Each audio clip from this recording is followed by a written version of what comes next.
How far will empathy take you? It's kind of like a random question to ask, but if you ask that to a kid, will that kid be able to answer it? It's a weight that is difficult to carry even when you're old.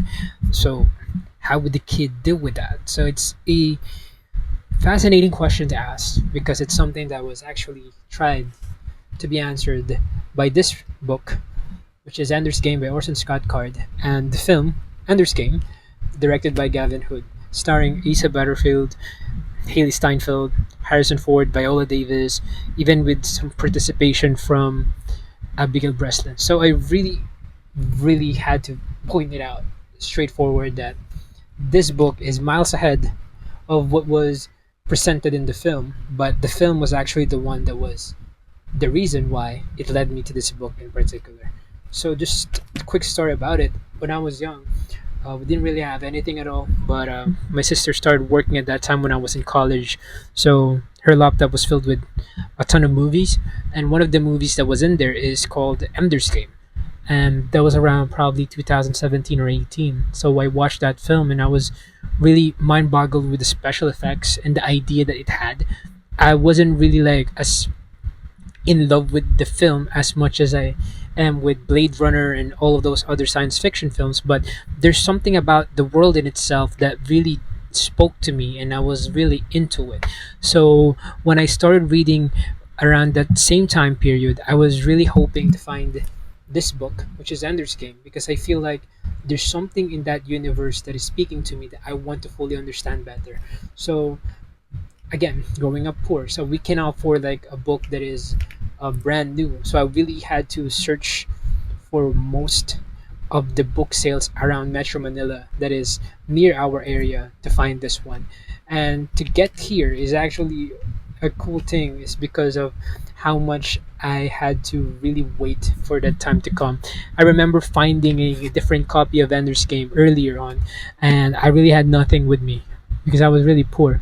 I remember it being around like 110 pesos or 100 or 85 pesos, but I couldn't afford that. So what I did was I hid it in the book sale, which this book sale that I'm talking about is the one in Mall of Asia that is no longer there anymore. But I actually miss it so much. But so what I did was I hid it there, and I was like, I'm going to go back in a couple of days once I have money. But when I went back, it's no longer there. It was that fast that that book got out. So what I did was I was just like, man, maybe there could be a different time for me to find it, and so it did. This one found me. I think this is much cheaper because it's filled with annotations. Before I was really sad about it, and I was thinking like maybe I should buy a different one. Maybe I should wait to find a new one. But I felt like there's a reason why I found this one. So I went with it and bought this one and read it and really loved it the first time that I read it. It was probably more than 7 or 8 years ago, the first time I did. So I planned on revisiting the stories because I want to read Speaker for the Dead. So for me to fully appreciate that book again, I would have to read this one in particular. Sorry for my pronunciation. But so what I did was I decided to read this again. It took me a while, but I took it in a sense that I read one chapter a day for most part when I am really in the mood to read.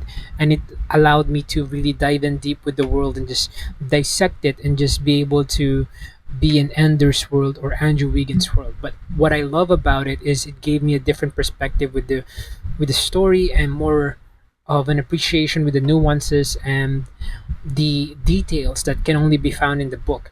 And I would like to say that first off because of the big difference between the novel and the film is how the book tells the story of Ender from his youth, like literally 6 years old until he's 11 or 12, until he got older by the end, which ties into the sequel. But in the film, he's like one age all throughout. They barely had any time dilution or whatever. It was just really the big difference with it, and it's an important thing to mention that because of how they really gave emphasis on the different phases of Ender here, from growing up in a world wherein he is basically made, or the reason why he's born is to be something more. He cannot be himself particularly. So that's one of the dilemma of this story. Like he is somewhat designed to be the best of all of his siblings. So his brother is the smartest, but his sister is the one with the probably the wisest and with the empathy. So they want to combine all those traits that they all have, from the strength to the decision making skills and all of that, and the empathy to be Ender. So it made Ender into a distorted young boy, and instead of helping him psychologically, what they did is they really manipulated Ender to be this Ender of worlds. And it was a really wonderful like read to have, like to travel with Ender across these different particular parts of his life.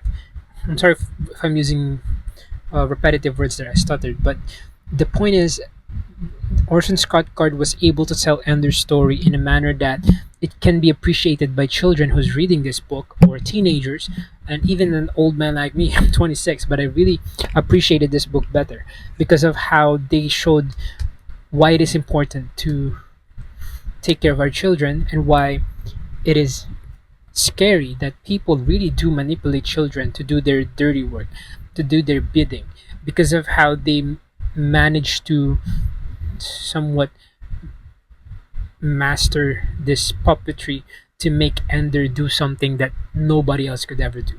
So one of the concepts that I really love about the book that was slightly developed and adapted well in film is the idea that Ender is really someone who is a combination of his siblings, Valentine and Peter, which he is smart, he is strong, he is wise, but the most important thing is he empathizes. So he grows on to understand these people that are hateful to him, who are scared of him, who are doing bad things to him. He tries to understand them enough for him to love them, and then he will defeat them afterwards.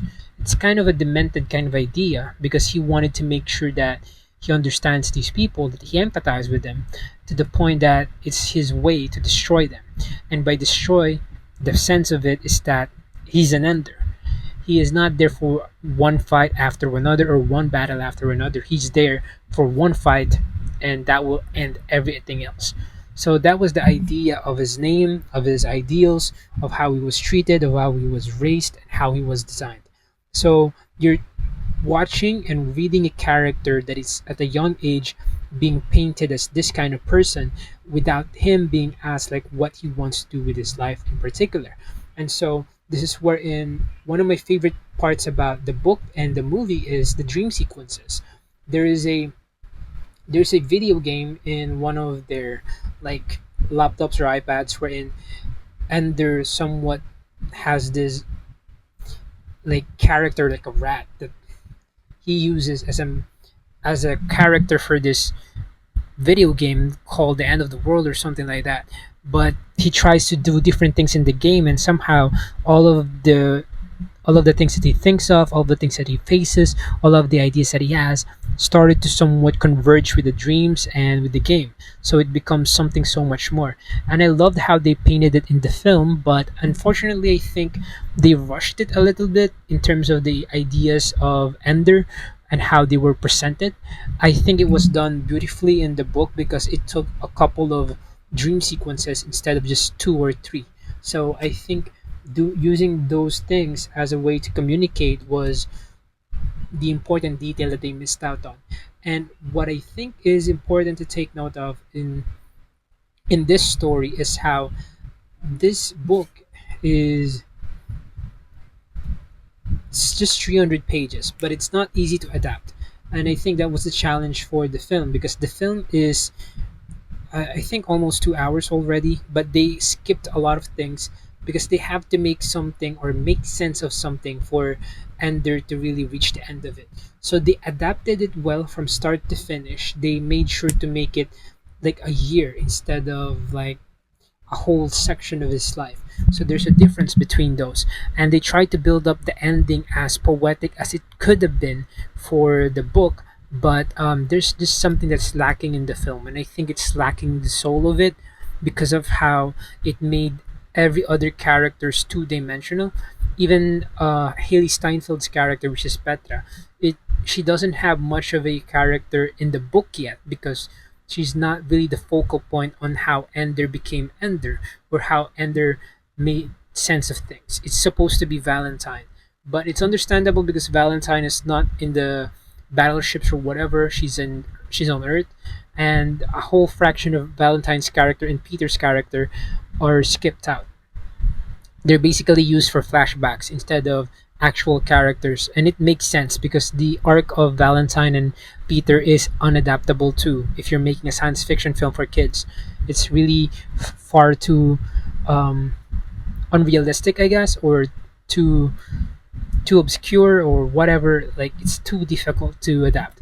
But what I love about the film is how they visualize the games and how they presented the dream sequences and the ending in particular. The visuals of the ending is absolutely beautiful, and how they painted the world that was for the buggers in the Formic Wars or whatever.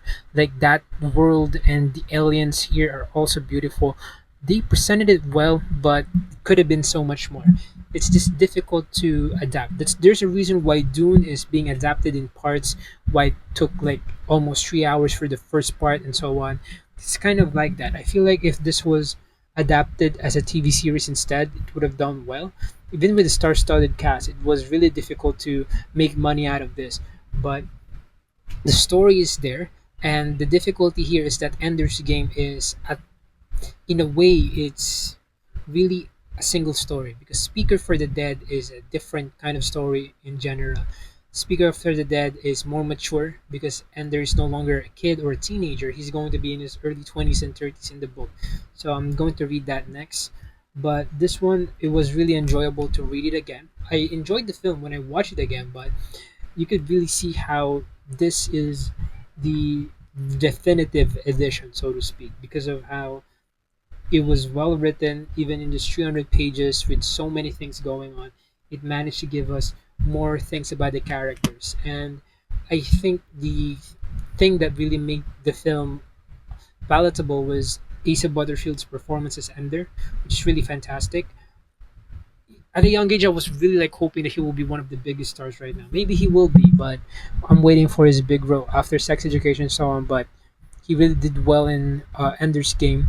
Haley Steinfeld is really doing well, but this whole thing about Ender's Game that I think is really beautiful is how it paints children as human beings that we should be afraid of and scared of, because they're not kids to be manipulated, but they are kids to be nurtured. There's a big difference with that.